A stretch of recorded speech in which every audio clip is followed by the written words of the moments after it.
이제 쌤 책으로 이야기되면 이제 테마육 일가 에너지 이렇게 좀 돼 있고요.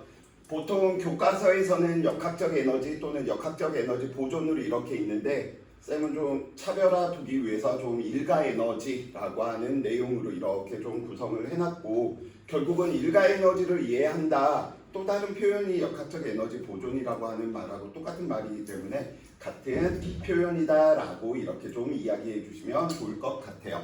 자, 앞에서 우리가 배우는 모든 녀석들은 다 이런 관계들을 가졌었지. 무엇을? 정의를 공부하고 그 다음 우리는 무엇을 공부하냐면 관계식에 대한 내용으로 우리가 정의를 살펴보고, 이 관계식에 대한 내용들을 다 관계 그래프에 대한 형식 또는 공식으로 우리가 이야기했던 녀석인데, 앞에 있는 운동량과 충격량과 마찬가지로 이 순서가 아니고 얘는 이걸 만들어서 설명해서 오히려 여게 되는 과정인 거야. 그러다 보니까 정의가 깔끔하지 않아. 그래서 일의 정의가 무엇이니 일의 정의에 대해서 논하시오, 이런 문제가 나올 수가 없다라는 거야. 그렇기 때문에 그 정의 부분들은 친구들이 이런 거구나 라고 이렇게 좀 느껴주시면 좋을 것 같고요.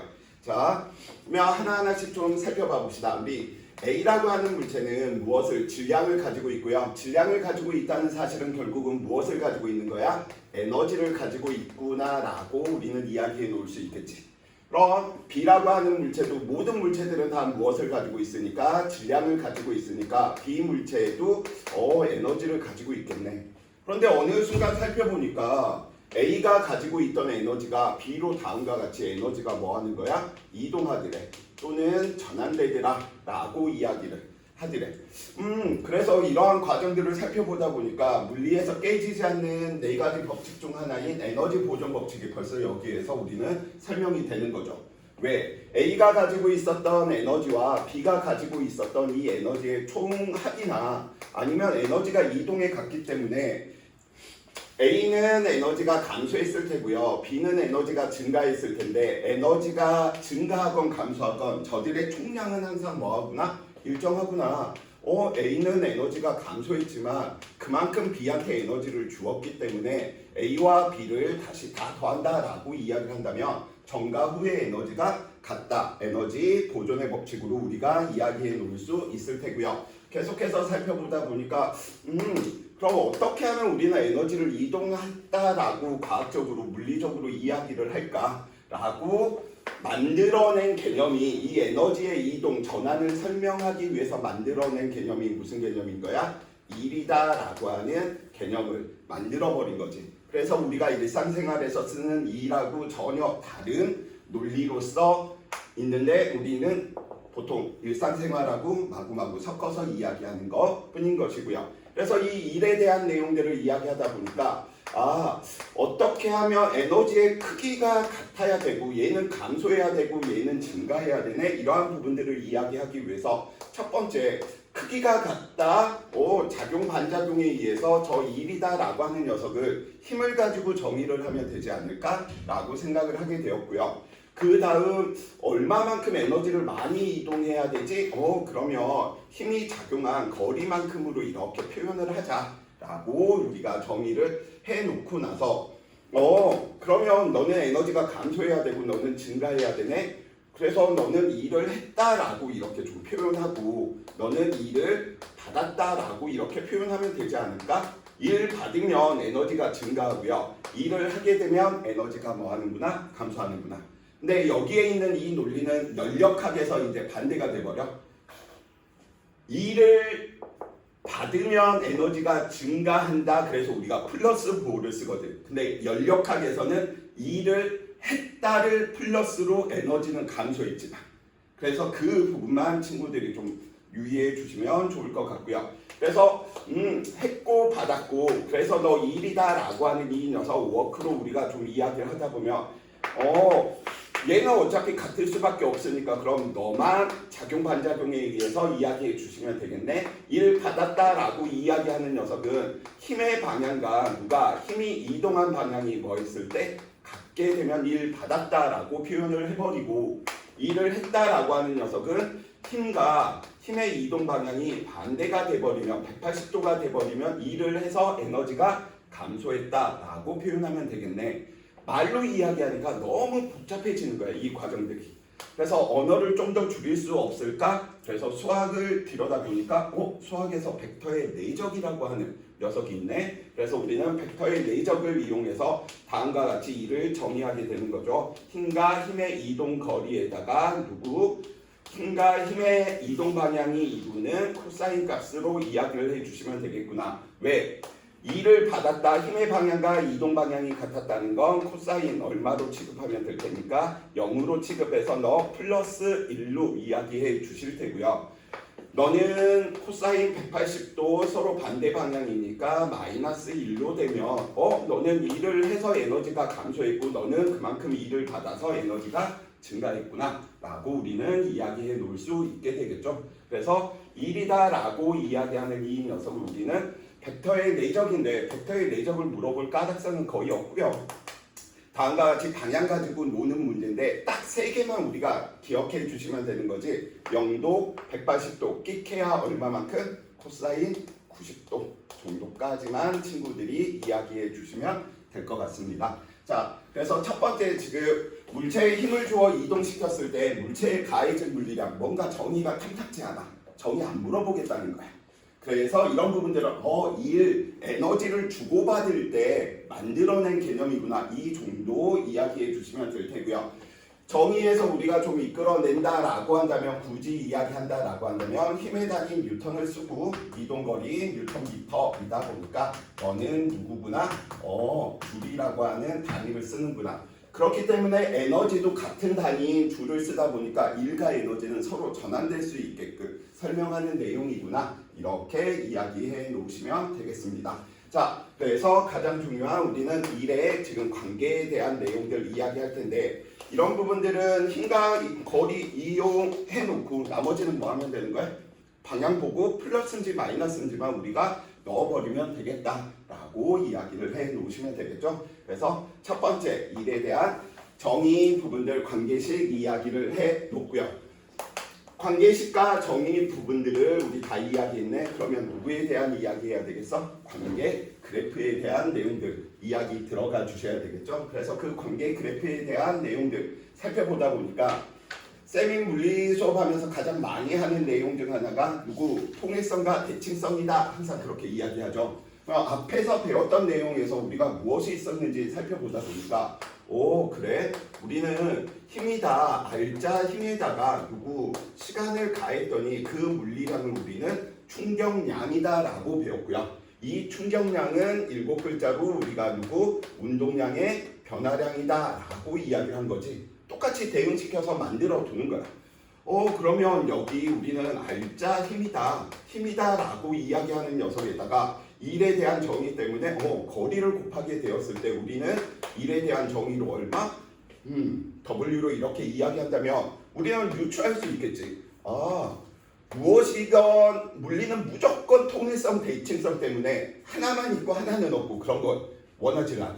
그러면 여기에 무언가 분명히 있을 텐데 우리는 이미 배워서 알고 있건 등가속도 공식에서도 배워서 알고 있는 거죠. 누구야? 여기에 대응되는 녀석이 운동 에너지의 변화량이구나. 그래서 궁극적으로 제일 마지막에 우리가 이야기하고 실질적으로 문제 푸는데 핵심이 되는 개념인 거죠. 그죠? 그래서 이런 식으로 계속 물리 부분들을 대칭이나 통일성을 만들어 가지고 기억을 해 두시면 문제 풀이하는 데에서도 상당히 많은 도움들이 될 거다라고 이야기를 해 주시면 좋을 것 같네요. 자, 그래서 우리는 일에 대한 정의 먼저 이야기해 봤고요. 그 밑에 살짝 나와 있는데 힘이 0인 경우, 그럼 우리는 3가지 경우밖에 없겠지. 한 일이 0인 경우. 그래서 얼마? 힘이 0이거나 힘을 작용했는데 이동한 거리가 얼마? 0이거나 힘과 이동 방향이 수직이다. 쌤 표현으로 이야기하면 힘과 운동 방향은 무슨 관계? q 관계가 되는 대표적인 내용이 무슨 운동? 등속 원운동인 거죠. 그래서 등속 원운동은 예수가 태어나기 전부터 가장 조화스러운 운동이야. 왜? 힘과 운동 방향이 늘 수직이 되다 보니까 언제나 힘과 운동 방향이 늘 수직이 되다 보니까 무슨 일이 발생하는 거야? 에너지 전환이 일어나지 않았다는 거지. 에너지 전환이 일어나지 않으니까 물체가 가지고 있는 빠르기가 변하지 않았고요. 그래서 매우 조화스러운 운동이구나. 라고 이렇게 좀 생각을 해두시면 좋을 것 같네요. 그래서 대표적인 운동으로 다음과 같이 저 녀석들, 근데 이런 부분들 아직도 정리가 잘 안 돼 있는 친구들이 있어. 이 방향 이야기를 할 때 항상 늘 힘의 방향과 누구의 방향은 항상 같아? 가속도의 방향은 늘 같아. 항상 같은 게 또 있지. 무슨 방향? 운동 방향. 물체의 운동 방향이다. 또는 물체의 속도 방향이다. 또는 물체의 변이 방향이다. 이들은 늘 뭐에 같지. 근데 이게 순간적으로 헷갈려. 힘의 방향과 속도의 방향은 어떠니? 가속도의 방향과 운동 방향은 어떠니? 이렇게 물어보면 순간적으로 방향이 같은가? 다른가?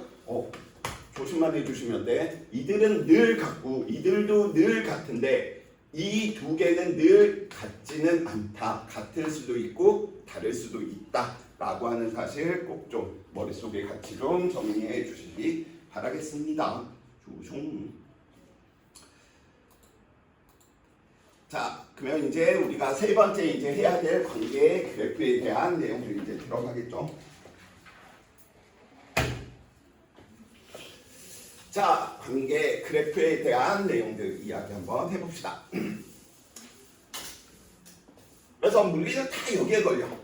그치? 정의, 관계식, 관계 그래프. 그래서 저게 개념이다 보니까 개념이 얼마 없어. 개념이 없는데 문제가 안 풀린다고 계속 개념만 보고 있으면 쌤은 막 답답한 거야. 절대 그 공부 방법은 좋지 않습니다. 물리에서 생지충돌하듯이 하면 안 돼요. 덥구나. 여병 켜면 돼. 자, 관계의 그래프에 대한 내용들 한번 이야기 한번 해봅시다.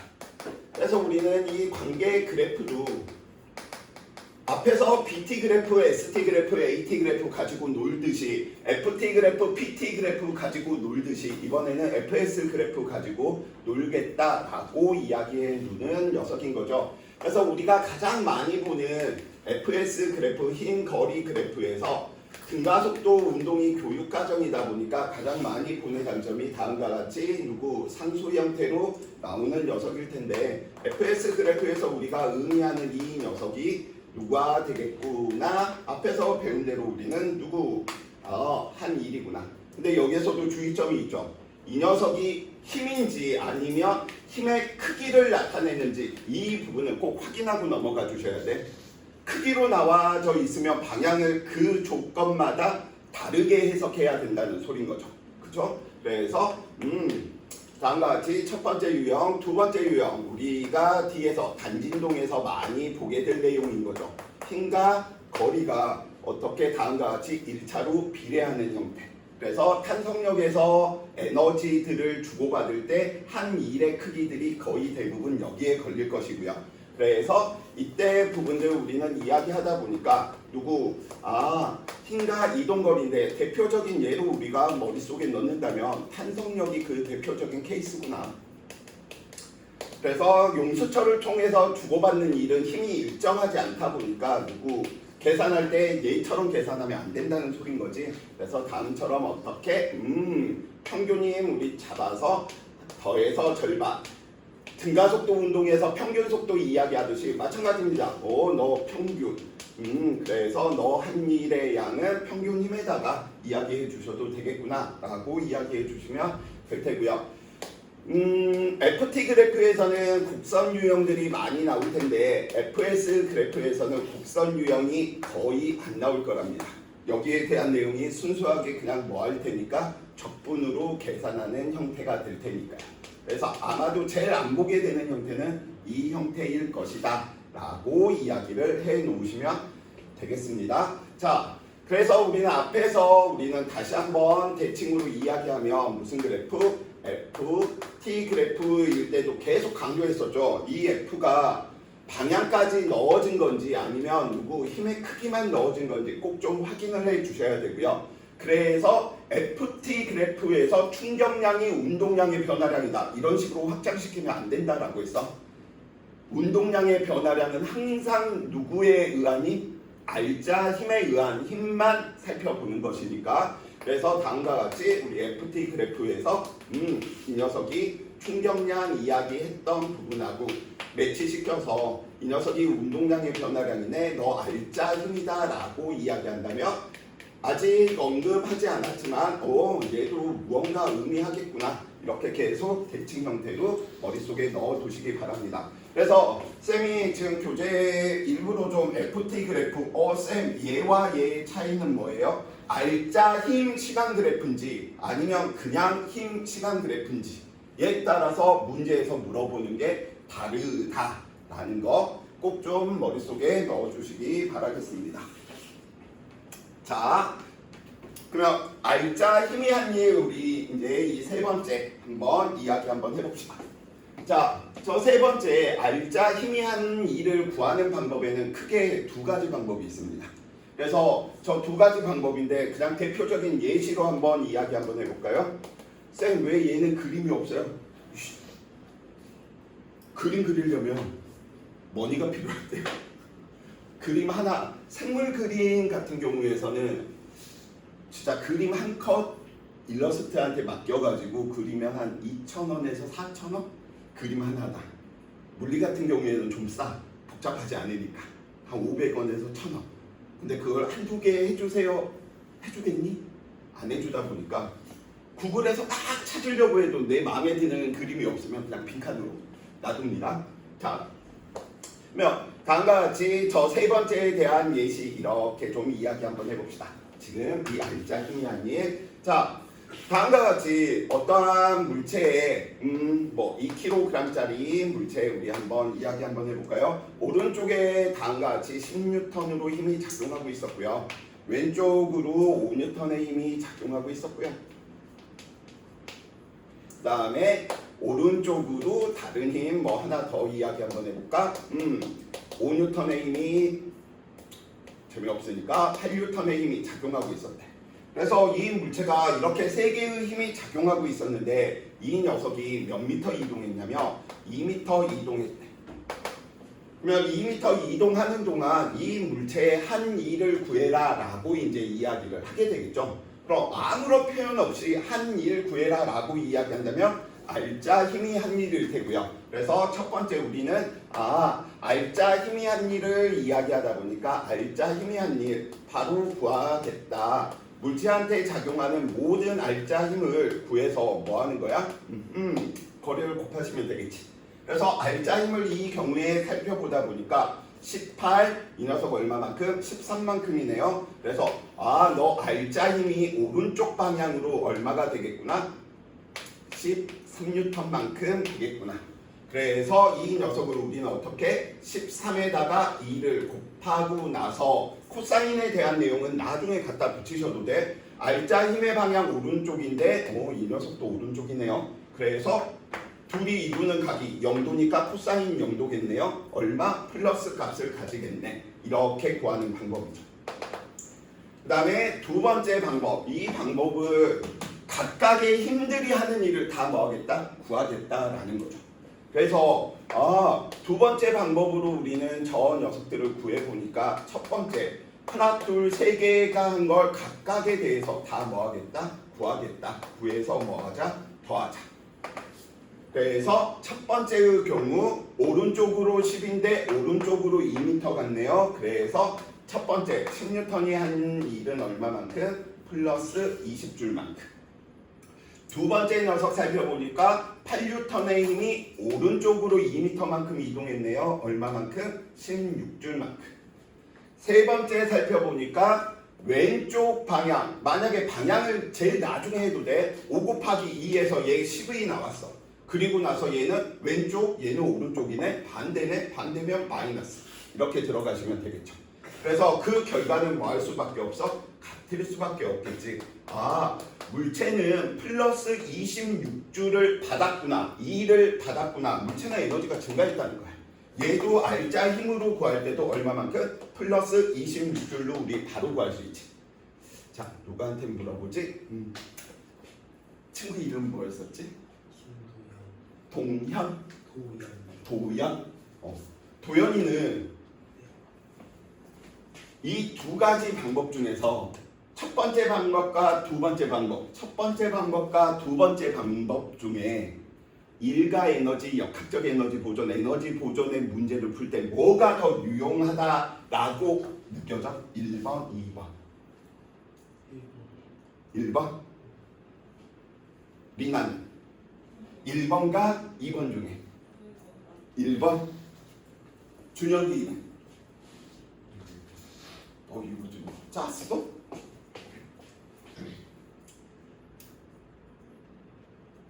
이 센스 없는 녀석들. 2번이야, 2번. 이게 간단하니까 이것만 보지만 실질적으로는 물체한테 여러 가지 힘들이 마구마구 작용하고 있는 경우에 물어보는 거야. 포텐셜 에너지 변화 얼마니? 운동 에너지 변화 얼마니? 역학적 에너지 변화 얼마니? 물어볼 때 이 개념보다는 이게 훨씬 많이 써요. 그래서 이 개념으로 문제 푸는 건 굉장히 좀 하수들. 문제 빨리 풀 때 당연히 얘를 써야 되겠지만 얘 가지고 놀다가 오히려 실수하는 케이스들이 훨씬 많아. 그렇기 때문에 각각의 힘들이 무엇을 의미하는지 나중에 다 살펴보는 이 연습 위주로 하는 게 아마 친구들이 안정적으로 물리 점수 나오는 길일 겁니다. 물론 쌤한테 배운 거의 대부분의 친구들이 수능에서도 그대로 물리 과목을 선택하는데 그때 돼서는 이제 쌤, 이제 좀 그만 좀 해요. 난 그냥 이걸로 해석하고 할래요. 이건 수준에 대한 반복에 대한 차이인 거지. 지금 단계에서는 쌤이 당분간은 계속 이걸 강조할 것이다 라는 거. 그래서 그 차이들에 대한 것들은 잠시 후에 예제 부분들 보면서 이야기 한번 해봅시다. 자, 네, 세 번째 종종 나오는 경우인데 운동의 법칙에서 이제 가속도가 이미 주어져 가지고 나와버리는 케이스들이 있어. 그래서 그 케이스들 우리가 어떻게 이야기를 하느냐, 이 물체의 가속도가 우리는 얼마였었냐라고 이야기를 하냐면, 예를 들어 이 녀석의 가속도가 2분의 13이다라고 이렇게 주어져 버린 거야. 그러면 이제 친구들은 여기에서 이제 무슨 짓을 하냐면 여러 가지 운동의 법칙을 통해서 앞에서 문제 풀었던 형식으로 전체 할자임, 막 강물체의 할자임, 전체 가속도 지금 알고 있고 막 물체와 물체 사이에 작용하는 힘 할 필요 없다라는 거야. 그래서 가속도가 주어져 있으면 얘는 바로 알자 힘에 의한 일로 그냥 다이렉트로 구하는데, 그래서 가속도가 주어져 있다 그러면 아싸 땡큐, 얘는 타이머 태기 뭐고 필요 없이 그냥 시간 전략이야, 얘는 이걸로 풀어라 라고 하는 시그널을 이미 준 거야.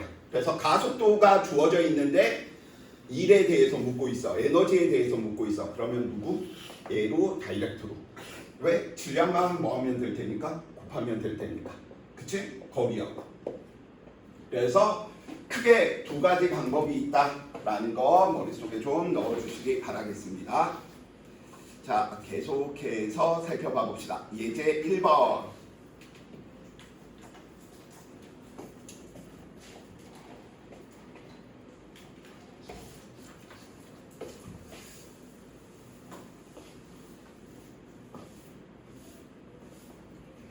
자, 예제 1번. 그림과는 마찰이 없는 수평면에서 5m/s 속력으로 운동하는 질량 2kg인 물체의 힘을 작용하는 모습이, 힘이 작용한 순간부터 힘의 크기를 시간에 따라서 나타내었고요. 그림란은 동일한 상황에서 힘이 작용한 순간부터 물체에 작용한 힘의 크기를 거리에 따라서 나타낸 것이랍니다. 그럼 가장 먼저 그래프가 주어져 있으면 우리는 무엇 확인해야 돼? 힘, 시간, 즉 X축과 Y축의 물리량들 확인해 주셔야 되겠죠.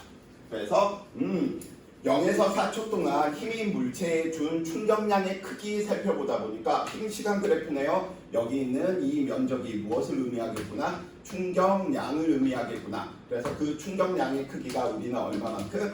20만큼 되겠구나 라는 거 아실 수 있는 거죠. 그래서 충격량의 크기는 얼마? 20. 서술형 쓰실 때 항상 단위는 꼭 확인하고 웬만하면 쓰는 게 좋을 거야. 단위 부분도 채점 요소로 작용하는 학교들이 많으니까요. 2번.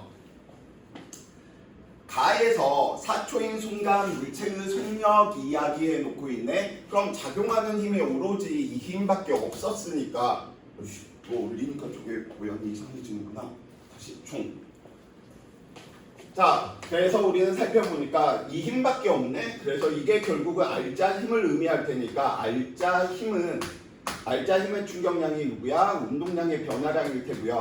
너 얼마? 20인데 질량이 얼마짜리? 5짜리였었고요. 나중 운동량에서 우리는 처음 운동량 이야기해 놓으시면 될 테고, 나중 운동량은 2 곱하기 그때 속력은 얼마인지 모르니까 V로 놓는다면 처음 운동량 오른쪽으로 얼마? 10만큼이었었네요. 그래서 2 곱하기 5가 되어서 10이 될 테니 2V. 그래서 나중 속도 V는 얼마 15m/s이구나. 이렇게 우리가 구했던 거죠. 자,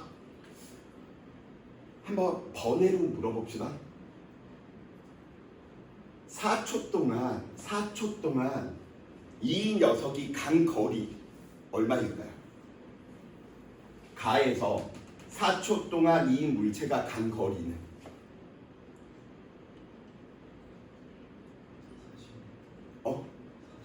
왜?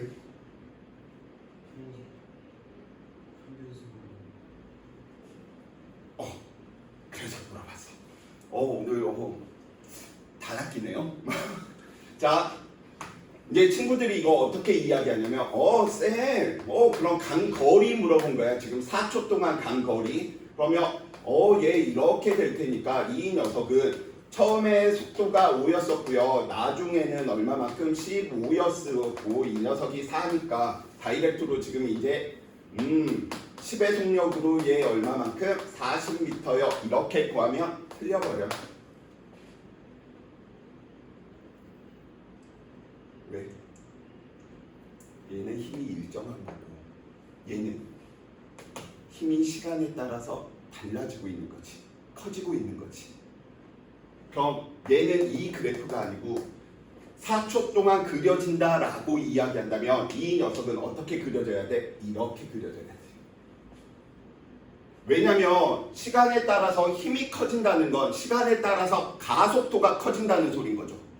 가속도가 커진다는 건 BT 그래프에서 접선의 기울기가 커져야 되는 거지. 그러니까 얘는 40m보다 못 가. 왜? 이만큼이 작잖아. 이게 진짜 꼬아서 내면 이런 식으로 내면 웬만한 애들 다 낚여. 그래서 뭐 예를 들어서 보기 기억 니은 디귿에서 쌤이 만약에 학교 쌤인데 애들이 다 학원에서 배우고 와가지고 막 기어올라. 그러면 이런 식으로 내버리면 진짜 극상이 아니면 나머지 부분 친구들이 다 틀릴 수 있는 부분. 그래서 그래프 이야기할 때 FT 그래프를 BT로 이렇게 해석하시면 안 되는 거야. 그래서 3번 하나의 정도만 3번 여기 옆에다가 정리해 줄까? 이 녀석은 40m보다 이동 거리가 작다라고 하는 것들. 실수할 수 있는 포인트야. 그래서 이러한 부분들 꼭 좀 머릿속에 좀 같이 좀 넣어주시기 바랍니다. 이걸 구하라고 하지는 않아. 왜? 이건 적분해야 되니까. 그러니까 이걸 기준으로 뭐 하는 거야? 40m보다 많니, 같니, 크니 이런 식으로 물어볼 가능성은 좀 높습니다. 그 다음에 역학적 에너지가 한번 들어간 학교들이 많기 때문에 꼬을 수밖에 없어. 같은 수준으로 내용을 내기 힘들다라는 거야. 근데 이 지금 개념을 왜 알려주냐면 연력학에서도 똑같이 써먹을 거거든. 기체가 한 일의 양이 누구보다 크니 작니 같니 물어보는 게 적분해서 구하라는 게 아니고 일직선과 곡선 사이에서 비교해가지고 찾는 연습들을 하게 될 테니까 그래서 그 새끼가 물리 그놈이 이런 이야기를 했구나. 그때도 또 써먹을 수 있는 포인트다라는 거. 자, 슝슝슝 슈슝 슈슝 슈슝 슈슝 슈슝.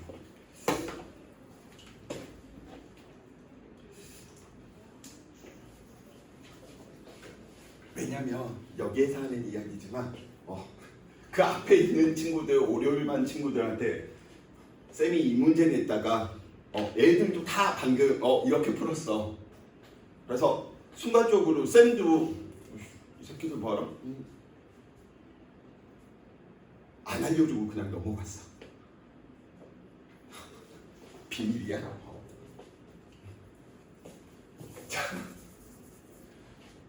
지들이 이제 질문할 때가 되겠지. 쌤 이상한데? 이거 틀린 설명 아니에요?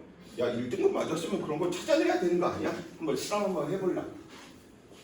자, 장난이고요. 자, 두 번째, 우리는 두 번째 그래프 나보니까 흰 거리 그래프인데 초기 상태는 똑같고요. 얘랑 근데 같은 상황은 아니라는 거야. 왜? 얘는 시간에 따라서 힘이 뭐 하는 거야? 증가하는 거지만 얘는 거리에 따라서 증가하기 때문에 얘가 시간에 따라서 힘이 증가하는 케이스와 또 달라버려. 자, 우선 0에서 4m 이동하는 동안 한 일, 눈 삐꾸니 안 삐꾸니 너 이 면적 한 일의 값 구할 수 있니? 그래서 얼마만큼? 얘는 20줄만큼의 일을 하였구나 라고 이야기해 놓을 수 있겠고요. 4m를 지나는 순간 물체의 속력 이야기하고 있네요. 우리는 이미 앞에서 에너지 부분들 배우기 전부터 분가속도 공식이다 이야기하는 이 녀석들이 이미 에너지라고 하는 거 우리는 알고 수업할 때부터 계속 이야기했던 거지. 왜? 양쪽에다가 다 얼마? 2분의 1 m씩 다 뭐 해버리시면 패해버리시면 우리가 알아낼 수 있는 정보가 뭐야? MA S가 될 테고 이 녀석이 2분의 1 MV 제곱 2분의 1 MV 제로의 제곱으로 운동 에너지, 처음 운동 에너지니까 결국은 무엇을 의미하는 것이구나? 1이 운동 에너지 변화. 그래서 4번은 좀 순서에는 맞지는 않지만 앞에 있는 등가속도 공식 때 이야기를 했기 때문에 한 일로 운동 에너지 변화들을 우리는 가지고 온다. 그래서 이 부분 뒤에서 계속적으로 연습할 부분이니까 큰 의미는 두지 맙시다. 물체의 속력 이야기하고 있으니까 2분의 1 질량 2짜리였었고요. 나중 속도는 얼마가 되는지는 모르겠고 처음 운동 에너지 2분의 1 질량 2에다가 처음 속도는 얼마였었지? 5만큼이었었네요. 이 녀석이 한 일의 양이 20만큼 돼 주셔야 되다 보니까 얼마? 45만큼 돼 주셔야 될 테고 45, 3루트 5. 그래서 이 V는 얼마만큼? 3루트 5m/s를 가지겠구나. 이렇게 우리 이야기해 놓을 수 있는 부분인 거죠.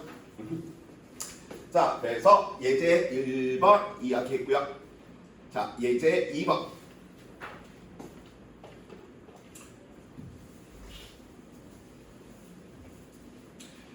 다음 그림을 보고 물음에 답하시오. 정지 상태, 처음 정지 상태고요. 정지 상태에서 B가 아래로 10m 갔으면 C이 늘어나거나 줄어들거나 끊어지지 않을 테니까 A는 오른쪽으로 10만큼 갔겠구나. 중력 가속도는 10으로 이야기해 놓고요.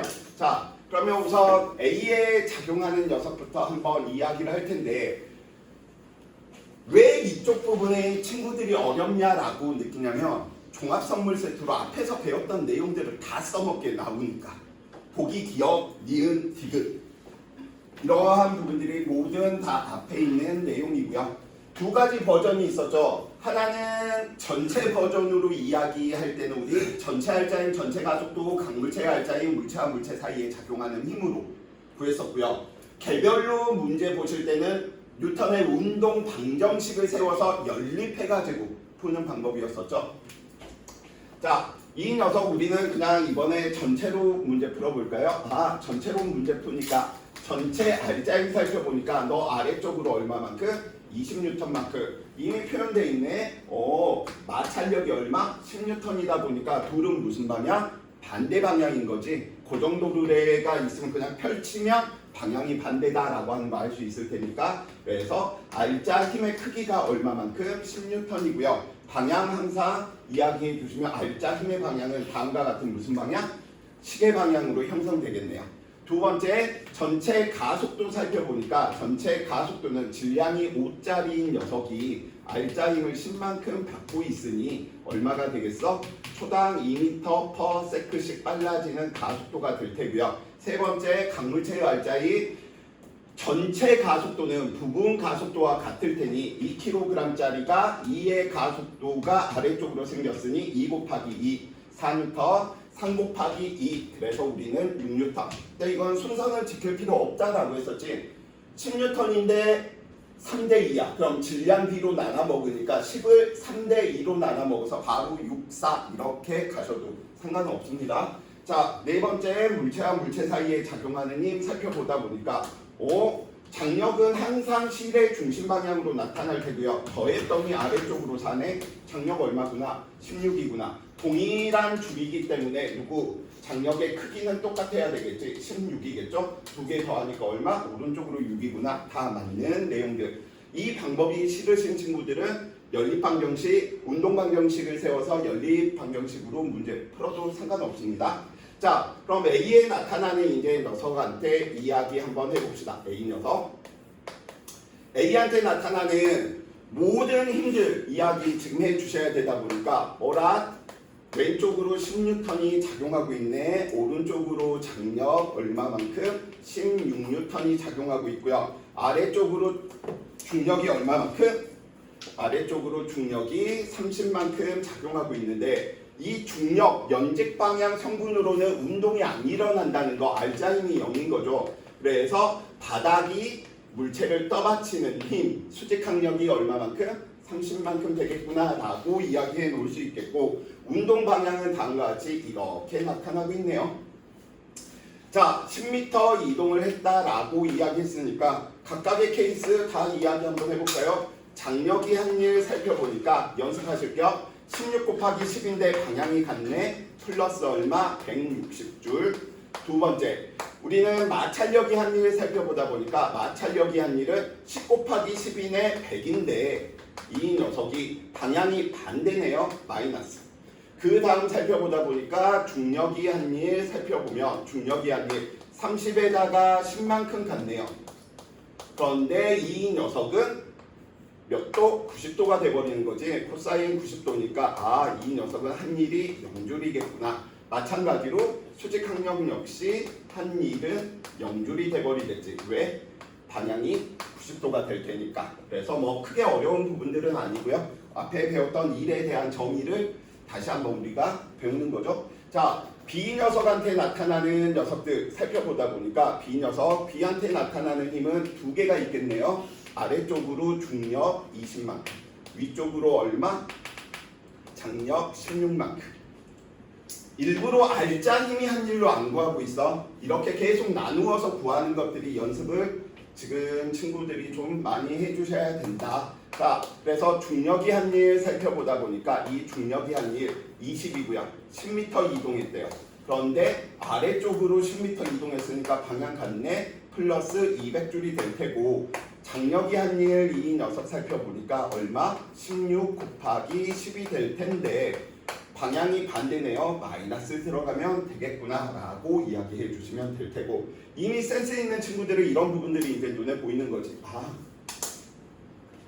A 물체의 장력이 한 일과 B 물체의 장력이 한 일은 크기가 뭐 해버리는구나? 같구나. 방향이 반대구나. 그러면 하나의 시스템, 개로 보았을 때 장력이 하는 일은 그 개에서는 아무런 영향을 미치지 않겠구나. 이러한 부분들도 친구들이 좀 느껴주시면 좋을 것 같네요.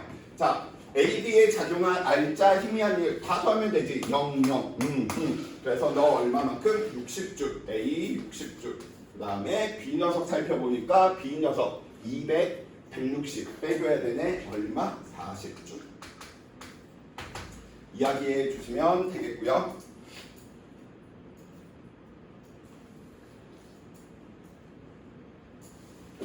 자, 예제 3번.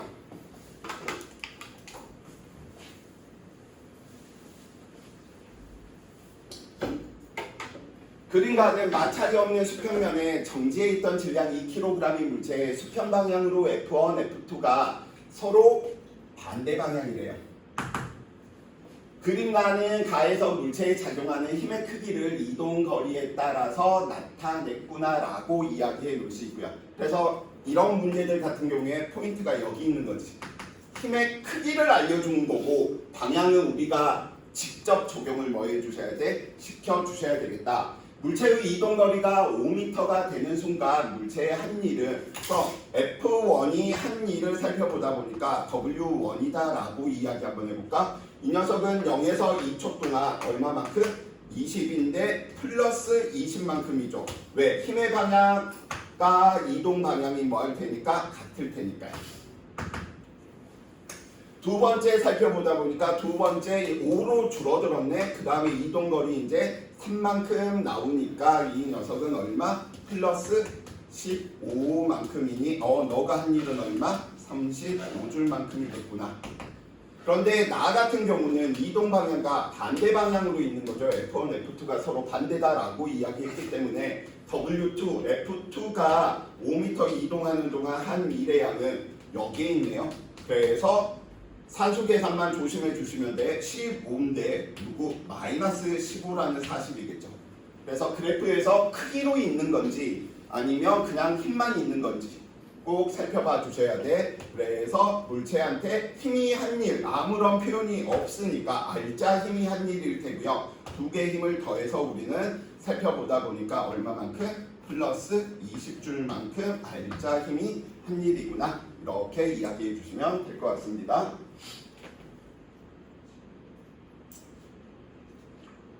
자, 예제 4번.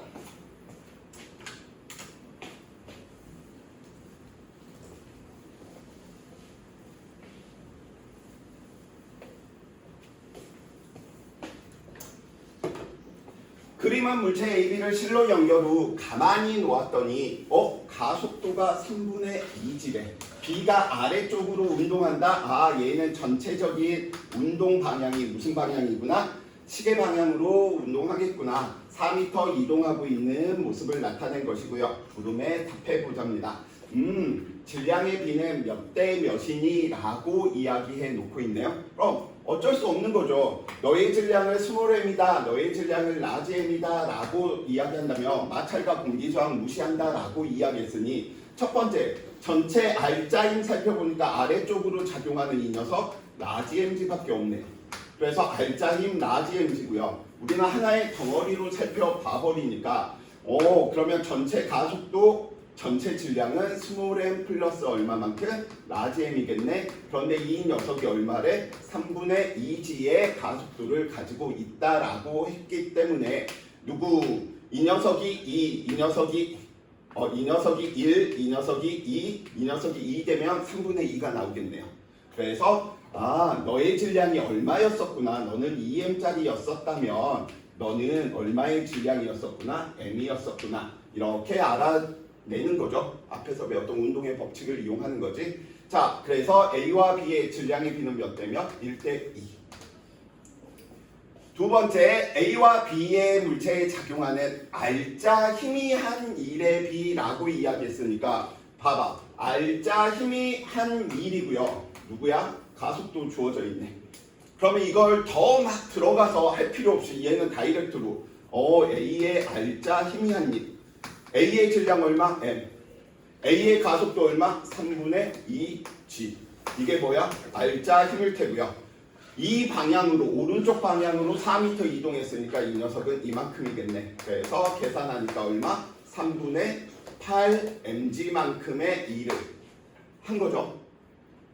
부호까지 이야기하면 플러스 B 살펴보니까 B의 알짜 힘이 한 일도 B의 질량 얼마? 2m짜리. B의 가속도도 3분의 2지. 얼마?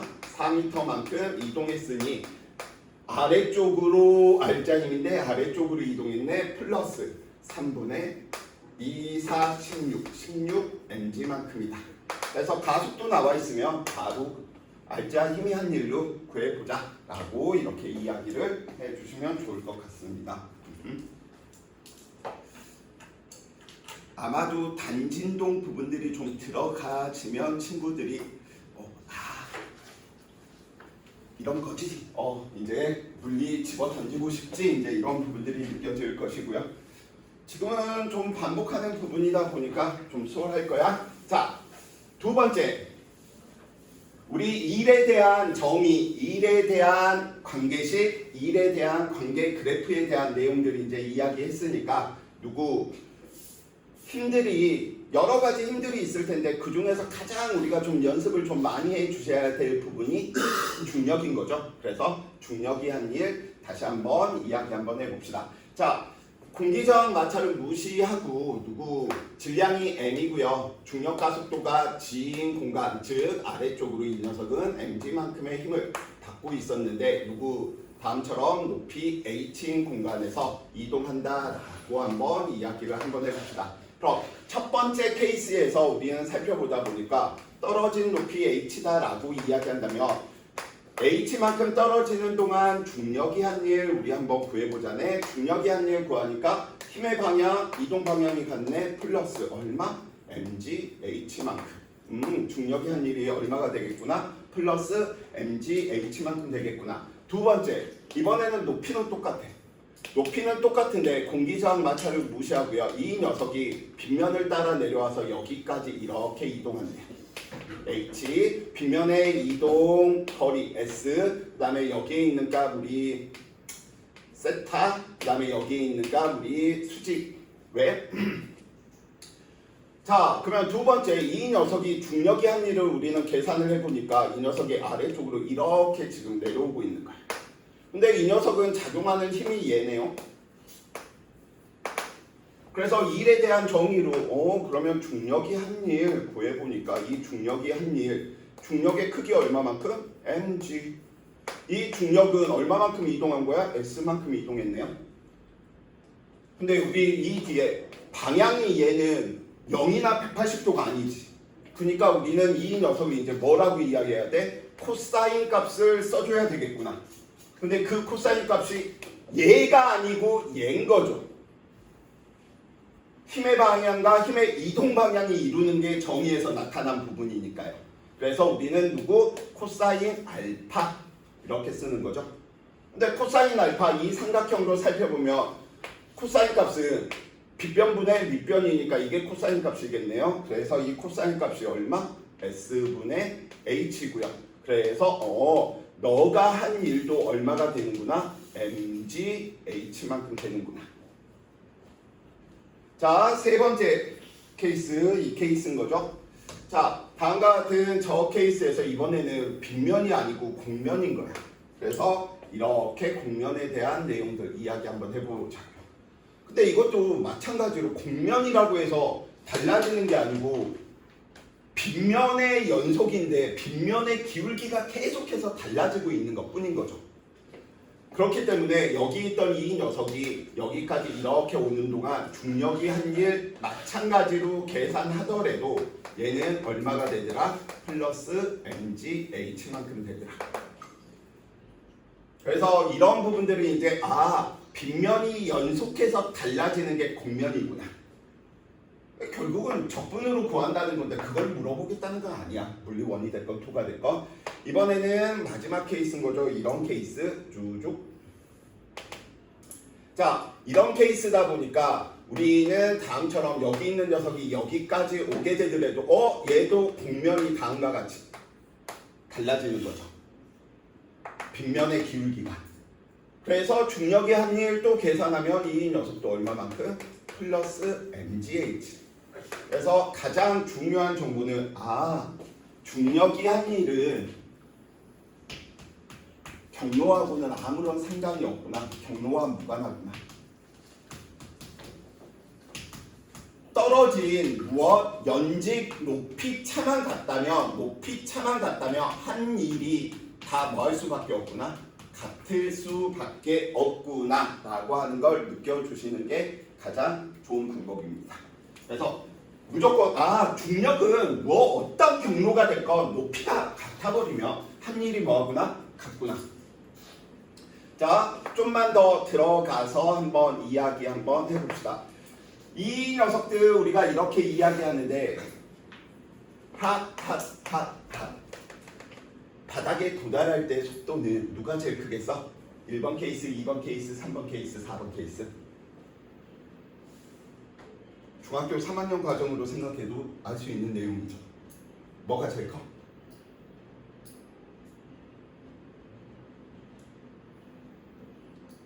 중력이 한 일이 똑같으니 한 일이 똑같으면 주고받은 에너지가 똑같다는 소리인 거죠.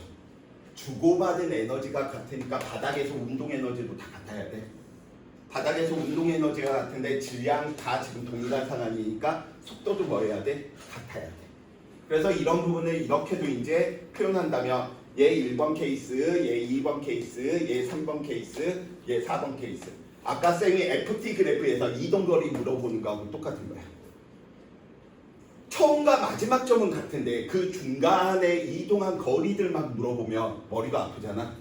마찬가지로 이 녀석도 저 1, 2, 3, 4번의 경우를 BT를 그리면 이렇게 그려지겠네요.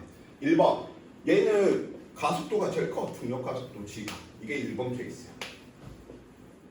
2번 케이스 살펴보는데 2번 케이스 잠시 후에 이야기하겠지만 2번 케이스도 이렇게 나타나. 하지만 얘보다는 가속도가 작아.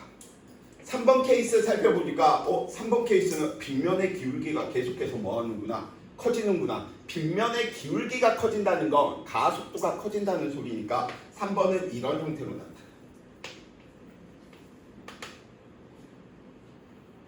자, 4번 형태 살펴보니까 4번 형태는 속도는 빨라지는데 가속도가 느려져 버려.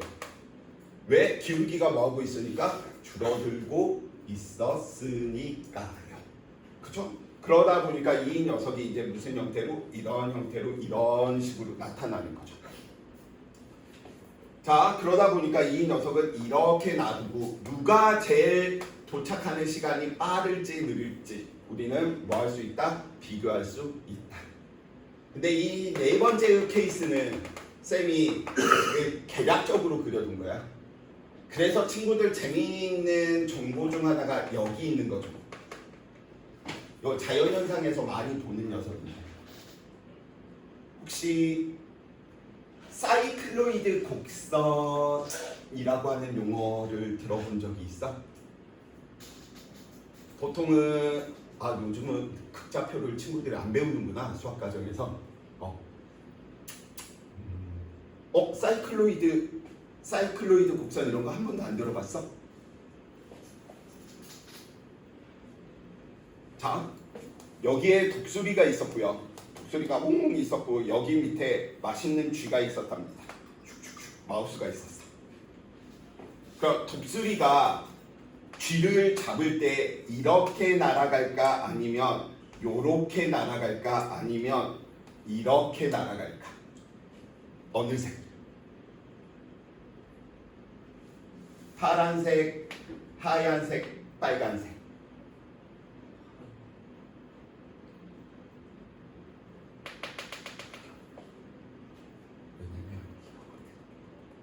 사이클로이드 곡선은 직선의 이동거리가 최소 시간이 아니라는 사실인 거야. 놀라운 게. 우리는 직관적으로 이야기하면 가장 빨리 가려면 직선으로 가는 게 가장 빠를 것이다 라고 하는 직관이지만 그거는 고개념인 거야.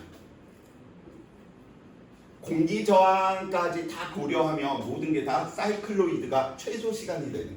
그래서 유튜브 영상 같은 거 보면 아마 사이클로이드 치면 이런 실험들 이렇게 나올 거야. 이거 하나 사고 싶은데 애들한테 보여주고 싶은데 좀 좋은 거 사려고 하니까 80만 원 정도 하더라고. 그거 한번 보여주기 위해서 들고 다니는 게 너무. 봐봐. 그럼 동시에 여기다가 질량이 같은 녀석을 동시에 떨어뜨렸어. 그럼 직관적으로 얘가 더 빠를 것 같잖아. 하얀색 경로가. 근데 파란색 경로가 더 빨리 떨어져. 실제로. 저항이 있건 없건 상관없어. 이 곡선을 우리는 사이클로이드 곡선이다라고 보통 표현을 한답니다.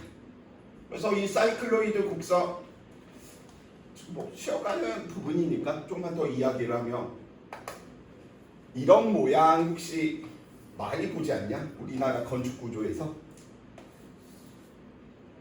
저거 덕수궁, 경복궁 서울에 있으면서 한 번도 덕수궁, 경복궁 여기를 거닐어 본 적이 없네.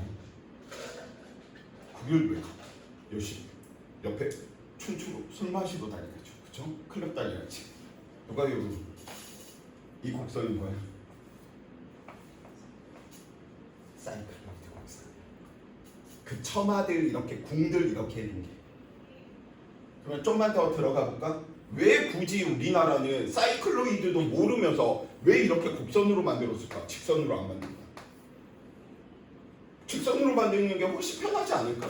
왜 곡선으로 했을까? 우리나라는 다 목조 양식으로 지어져 있지. 불에도 약하지만 습기에도 약해. 근데 물을 최대한 빨리 보내야 돼. 그러니까 사이클로이드 형식의 곡선을 갈 수밖에 없어. 그래서 쌤이 우리 집 두 딸내미들을 데리고 딸내미가 몇 살 때였지? 딸내미가 1살 때였나? 2살 때. 걸어 다녔으니까 한 2살쯤 됐겠다. 그때 쌤이 대치동에서 수업하고 있다가 수업을 다 빼버리고 저 오늘 수업 못하겠습니다. 수업 빼버리고 딸내미 데리고 광화문으로 갔어. 그래서 박땡땡을 탄핵하자 막 하는 그 거리에 아새끼를 데리고 갔더니 아새끼 막 비 맞고 막 이렇게. 그래서 막 주변에서 어떻게 애를 이렇게 비 맞고 이렇게 올 수가 있냐고. 그래서 쌤이 한마디 했지. 지금 비 맞고 이게 중요한 게 아니고 지금 우리 나라의 운명이 지금 중요한 건데. 그래서 수업도 다 빼고 갔어. 그랬더니 그 학원에서 더 이상 수업을 안 주대. 수업 못 하겠어요. 저 지금 시위 가봐야 돼요 하면서 딸내미 데리고 딸내미한테 그걸 느끼게 해주고 싶었어. 우리는 굉장히 약해 보이지만 할 말은 하고 살아야 된다. 그래서 와이프도 너 미쳤지 막 하면서 아니야 어릴 때부터 조기 교육을 받아야 돼 하면서 딱 그랬더니 아무것도 기억을 지금 단계에서 못하고 있더라고. 그리고 안 되겠다. 얘는 이런 스타일이 아닌가 보다. 그래서 이제 그 다음부터 가면 이런 것들을 알려주면서 아유나 쌤들도 나자 사서 아유나 저 목조 양식에서 저렇게 곡선으로 있는 이유가 뭐야? 몰라. 만든 사람 마음이겠지. 그게 아니고 사이클로이드 곡선에 대해서 막 설명하고 있으면 안 들린다 하면서 요즘은 그래서 나랑 같이 다닐 생각도 안 해. 미나는 언제부터 아빠랑 이야기를 잘 안 하게 됐어? 몇 살부터? 지금도 잘해? 와 아빠 대단하시다고. 이제 초3 되는 얘도 이제 날 거부하는데 아빠한테 좀 배워야겠는데? 수컷들은 내가 키워본 적이 없어서 그 심리를 잘 몰라 우선은. 자 그래서 이러한 식으로 그러니까 이동 거리들이 다 달라질 수밖에 없죠. 최종 속도가 같더라도. 자 이거 하나만 더 하고 이제 예제 1번까지만 풀고 좀 쉬었다 갑시다. 좀만 힘내주세요. 자 다음과 같이 살펴보다 보니까 우리는 이 방법을 쓸 수도 있지만 일부 학교에서 이런 부분들까지 어디였었나? 이 근처에서 한설고였었나? 수업 시간에 벡터를 아예 그냥 다 이야기를 하더라고. 근데 우리도 물론 필요하니까. 자 아래쪽으로 작용한 힘 우리는 mg다 라고 이제 이야기해 놓을 수 있을 텐데 mg고요. 아까의 상황은 빗변 s 그 다음에 높이 h 이 녀석과 세타만큼. 자 그러면 우리는 이 방향으로 운동하는 게 아니고 이 방향으로 운동하다 보니까 우리는 성분 두 개를 그냥 나누어서 살펴보는 거죠. 그래서 세타 이 녀석 내리면 90도 90-세타 막꼭지가 90-세타 이 녀석이 세타겠네. 그러니까 이 파란색 녀석은 mg 코사인 성분인데 이쪽으로는 운동이 안 일어난다라고 이야기하는 것. 빗면에서의 수직항력은 누구? mg보다 작은 mg 코사인 세타구나. 그래서 그 두 개가 같으니까 수직 방향으로는 운동이 안 일어나는구나. 그럼 이제 이 빨간색 성분 살펴보니까 얼마만큼? mg 사인 세타라고 이야기를 할 수 있겠고요. 그래서 실제로 중력은 이 방향이지만 저 mg 코사인 세타가 하는 일은 mg 코사인 세타라고 하는 저 힘이 다음과 같이 이동을 하게 되더라도 이 녀석은 누구? 이동 방향과 몇 도를 이루고 있는 거야? 90도를 이루고 있는 거지. 그러니까 얘는 한 일이 얼마야? 0이야. 그러니까 얘가 한 일도 0이고 얘가 한 일도 0인 거야. 그 오로지 한 일은 누구만 있어? mg 사인 세타만 있는 거지. 그런데 아래쪽으로 작용하고 있고 아래쪽으로 이동하네요. 그래서 얘는 플러스 값을 가질 테고요. 사인 세타 이 녀석을 기준으로 빗변분의 높이니까 마찬가지 결과라는 거야. 그래서 이 방식이 됐건 이 방식이 됐건 마찬가지 결과인데 최소한 우리가 좀 킬러 문항들 문제 풀어내기 위해서 빗변에서의 가속도는 얼마로 일정하다? 알짜임이 mg 사인 세타였으니 얼마로? g 사인 세타로. 그래서 수능형 문제 18, 19, 20번에 이런 개념들을 알고 있으면 우리가 좀 편안하게 문제를 풀 수 있다 보니까 교육과 좀 위배됐다고 안 쳐다보려고 하지 안 보려고 하지 마시고요. 좀 같이 좀 생각을 해주시면 좋을 것 같아요. 자, 예제 1번.